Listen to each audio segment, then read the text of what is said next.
আসসালামু আলাইকুম সবাইকে। ক্রিয়েটিভ কনসালটেন্সির অফিসিয়াল অ্যাকাউন্টে আপনাদের সকলকে স্বাগত। আজকে আমরা মালয়েশিয়াতে এমবিবিএস এর ব্যাপারে ইন ডিটেইলসে আলোচনা করব।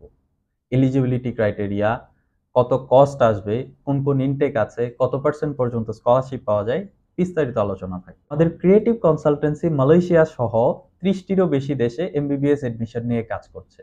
সো যে কোনো কান্ট্রিতে এমবিবিএস এডমিশনের ব্যাপারে আমাদের সাথে যোগাযোগ করতে পারেন। সর্বপ্রথমেই চলে আসি মালয়েশিয়াতে এমবিবিএস প্রোগ্রামে এডমিশনের জন্য এলিজিবিলিটিটা কি হয়ে থাকে। নর্মালি এলিজিবিলিটি ক্রাইটেরিয়াটা ইউনিভার্সিটি টু ইউনিভার্সিটি ভ্যারি করে। সো আপনাদের এলিজিবিলিটি ক্রাইটেরিয়ার ব্যাপারে ইন ডিটেলসে জানতে আপনার একাডেমিক ডকুমেন্টস, পাসপোর্টের ইনফরমেশন পেজের স্ক্যান কপি আমাদেরকে ফরওয়ার্ড করলে অথবা একাডেমিক ডকুমেন্টসগুলো নিয়ে সরাসরি আমাদের অফিসে আসলে আমরা আপনার ফাইলটা অ্যাসেসমেন্ট করে দিব। মালয়েশিয়াতে কয়টি ইনটেক অ্যাভেলেবেল আছে? মালয়েশিয়াতে ২টি ইনটেক অ্যাভেলেবেল আছে এমবিবিএস প্রোগ্রামের জন্য। একটি হচ্ছে এপ্রিল ইনটেক এবং অপরটি হচ্ছে অক্টোবর ইনটেক।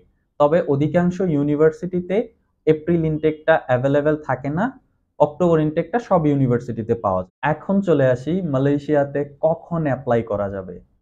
নরমালি এপ্রিল ইনটেকের জন্য ডিসেম্বর মাস থেকে এডমিশন স্টার্ট হয়ে যায়। যেহেতু এপ্রিল ইনটেকটা সব ইউনিভার্সিটিতে অ্যাভেলেবেল থাকে না, সো এপ্রিল ইনটেকে স্টুডেন্টের সিট পাওয়ার সম্ভাবনা একটু কম থেকে থাকে যদি সে পরে অ্যাপ্লাই করে। সো এপ্রিল ইনটেকের জন্য আপনি যদি অ্যাপ্লাই করতে চান, আপনাকে ডিসেম্বর মাসেই কার্যক্রম শুরু করতে হবে। মালয়েশিয়াতে যদি এমবিবিএস প্রোগ্রামের জন্য আপনি অক্টোবর ইনটেকে অ্যাপ্লাই করতে চান, তাহলে আপনাকে মার্চের শুরু থেকে অ্যাপ্লিকেশন স্টার্ট করতে হবে। আদারওয়াইজ দেখা যাবে যে মালয়েশিয়াতে লিমিটেড সিট থাকার কারণে সিট অ্যাভেলেবিলিটি নাও থাকতে পারে। এখন চলে আসি মালয়েশিয়াতে এমবিবিএস এর জন্য অ্যাপ্লাই করতে কি আইইএলটিএস এর প্রয়োজন আছে কি আইএলটিএস এর প্রয়োজন নাই। ম্যাক্সিমাম ইউনিভার্সিটিতে আইএলটিএস এর প্রয়োজন থাকে। যে স্টুডেন্টের আইএলটিএস করা থাকে না, তারা চাইলে মালয়েশিয়াতে যাওয়ার পরে ইউনিভার্সিটিতে ল্যাঙ্গুয়েজ কোর্স একটা প্রোগ্রাম আছে, এটা কমপ্লিট করার পরে আপনি মেইন কোর্স এমবিবিএস এ এন্টার করতে পারবেন। এই ফ্যাসিলিটিটা কিছু কিছু ইউনিভার্সিটি দিয়ে থাকছে, আবার কিছু ইউনিভার্সিটি আছে যারা ডিরেক্ট আইএলটিএস ছাড়া স্টুডেন্টকে রিক্রুট করতে চায়। সো এখন চলে আসি মালয়েশিয়াতে এমবিবিএস প্রোগ্রাম করার জন্য কোন কোন ইউনিভার্সিটিগুলো অ্যাভেলেবেল আছে। মালয়েশিয়াতে এমবিবিএস প্রোগ্রামে স্টাডি করার জন্য যে ইউনিভার্সিটিগুলো অ্যাভেলেবেল আছে, এদের মধ্যে রয়েছে Manipal university college, university of Cyberjaya, Mahsa university, Segi university, Taylor university এবং মোনাশ ইউনিভার্সিটি। এছাড়াও রয়েছে ইন্টারন্যাশনাল মেডিকেল ইউনিভার্সিটি আইএমইউ। তবে সবগুলো ইউনিভার্সিটি খুবই এফোর্ডেবল হয়ে থাকে না বাংলাদেশি স্টুডেন্টদের জন্য, কারণ এই ইউনিভার্সিটিগুলোতে কস্টিং অনেক বেশি হয়ে থাকে। এর মধ্যে যদি কস্টিং একটু কমের মধ্যে বেটার সার্ভিসের কথা যদি চিন্তা করি, তাহলে বাংলাদেশ থেকে স্টুডেন্টের জন্য অ্যাফোর্ডেবিলিটি এবং বেটার সার্ভিস অ্যান্ড বাংলাদেশের স্টুডেন্টদের জন্য ওয়েল ইকুইপড এনভায়রনমেন্ট সেটা পাওয়া যায় Manipal university college, university of Cyberjaya and Mahsa university. Most of the time দেখা যায় যে এই তিনটে ইউনিভার্সিটিতেই বাংলাদেশ থেকে এমবিবিএস স্টুডেন্টরা সবচেয়ে বেশি গিয়ে থাকে। প্রথমেই যদি মানিপাল ইউনিভার্সিটি কলেজ সম্পর্কে বলি, এটি ইন্ডিয়ান বেসড একটা ইউনিভার্সিটি। এই ইউনিভার্সিটি ইন্ডিয়াতে তাদের হেলথ কেয়ার সেক্টরের জন্য নাম্বার ওয়ান। সেই জন্য মালয়েশিয়ার প্রধানমন্ত্রী ডক্টর মাহাথির মোহাম্মদ মানিপালকে অ্যাপ্রোচ করে যেন তারা মালয়েশিয়াতে ওদের বিজনেস স্টার্ট করে।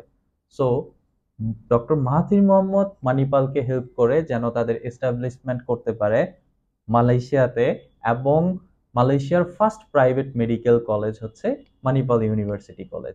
এখন পর্যন্ত মালয়েশিয়াতে ১০,০০০-এরও বেশি এমবিবিএস ডাক্তার মানিপাল থেকে পড়াশোনা করে বের হয়েছে। মানিপালের রাইট নাও ৫৪-৫৫তম ব্যাচে এডমিশন চলছে। সো মানিপাল ইউনিভার্সিটি কলেজ শুধুমাত্র হেলথ কেয়ার রিলেটেড প্রোগ্রামগুলো অফার করে। ওই ক্ষেত্রে আমাদের এমবিবিএস স্টুডেন্টের জন্য যে এনভায়রনমেন্টটা থাকে, এই এনভায়রনমেন্টটা খুবই সুইটেবল হয়ে থাকে। ওদের হোস্টেল ফ্যাসিলিটিস এর কথা যদি বলি, accommodation facilities and everything. So MBBS স্টুডেন্টদের স্টাডি করার জন্য যে সকল এনভায়রনমেন্ট এবং ইনফ্রাস্ট্রাকচারের প্রয়োজন আছে, মানিপাল ইউনিভার্সিটি কলেজে একজন স্টুডেন্ট সকল ফ্যাসিলিটি পেয়ে থাকবে। সো এমবিবিএস এর জন্য Manipal one of the best university মালয়েশিয়াতে। তারপরে যদি আমরা কথা বলি university of Cyberjaya, university of Cyberjaya health care related একটা ইউনিভার্সিটি। এছাড়াও তাদের অন্যান্য কোর্সগুলো অ্যাভেলেবেল আছে, বাট ইউনিভার্সিটি অফ সাইবার যে স্টুডেন্টদেরকে মোটামুটি ভালো অ্যামাউন্টের স্কলারশিপ অফার করছে এবং তাদের ইনফ্রাস্ট্রাকচার অ্যান্ড আদার্স যে ফ্যাসিলিটিগুলোর কথা যদি বলি তাহলে এক্সিলেন্ট ফ্যাসিলিটি প্রোভাইড করছে। মাহাসা ইউনিভার্সিটি মালয়েশিয়ার একটা হেলথ কেয়ার ইউনিভার্সিটি। ওরা হেলথ কেয়ার রিলেটেড সাবজেক্টগুলো অফার করছে। এছাড়াও এমবিবিএস ছাড়া পোস্ট গ্রাজুয়েশন কিছু ডিগ্রিও মাহাসা ইউনিভার্সিটি অফার করছে এবং মাহাসা ইউনিভার্সিটির infrastructure, lab facilities, clinical facilities and everything এর জন্য মাহাসা ইউনিভার্সিটিও খুব ভালো সার্ভিস প্রোভাইড করে। কস্টিং এর ব্যাপারে যদি বলি, স্কলারশিপ অপরচুনিটিস মানিপাল ইউনিভার্সিটি সবচেয়ে বেশি স্কলারশিপ দিচ্ছে, তারপরে ইউনিভার্সিটি অফ সাইবার যেও স্কলারশিপ দিচ্ছে অ্যান্ড মাহাসা ইউনিভার্সিটিও স্কলারশিপ দিচ্ছে। সো প্রত্যেকটা ইউনিভার্সিটি কোয়ালিটি স্টাডির পাশাপাশি প্রত্যেকটা স্টুডেন্টকে ভালো অ্যামাউন্টের স্কলারশিপ অফার করছে। সো আপনার স্কলারশিপ ডিপেন্ড করবে কেস বাই কেস, স্টুডেন্টের প্রোফাইলের উপর স্কলারশিপ বেস করে ডিপেন্ড করে থাকে। তো স্কলারশিপ পার্সেন্টেজ জানতে আপনার একাডেমিক ডকুমেন্ট সহ আজই যোগাযোগ করতে পারেন আমাদের ক্রিয়েটিভ কনসালটেন্সি অফিসে।